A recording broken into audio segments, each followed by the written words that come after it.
You've no doubt heard by now about the threat posed by climate change to small Pacific islands. Well, now this week, with the release of an Australian-backed report, scientists can be even more certain about the uncertain future for these island nations. Joining me from Sydney is Gillian Cook, who worked as part of the team producing this report. Tell me, Gillian, what is new about this report? This report really is the first time that there's been some very sound scientific information that's country-specific to these Pacific Island countries. And obviously this is really important to have information that's locally applicable, that can really inform local adaptation plans for climate change.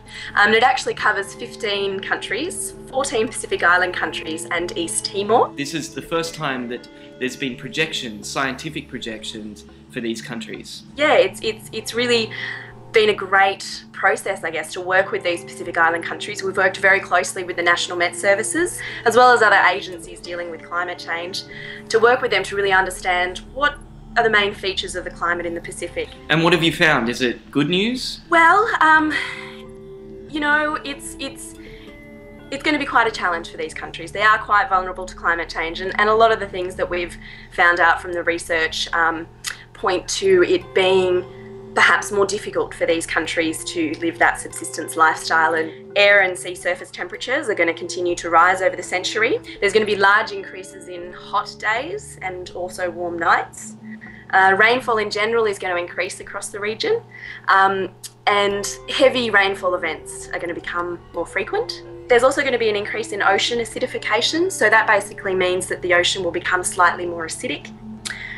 Sea level will continue to rise over the century. Looks like tropical cyclones might reduce in numbers, so there might be fewer tropical cyclones, which is essentially good news. However, it looks like there might be an increase in the number of tropical cyclones in the more intense categories. Why has it taken so long for an organisation or a group of organisations to be able to get together to provide this kind of scientific information? I think really it's come at a very critical time. I think the Australian government's support of this initiative and this program has really come at a great time, and it's really been about addressing a gap. As you say, there has been a gap, and this program really is about addressing that. Now in Durban right now, the UN conference, a lot of these countries are actually acting as a bloc, a voting bloc to push their needs. What commonalities do these countries have to be able to act in that way, do you think?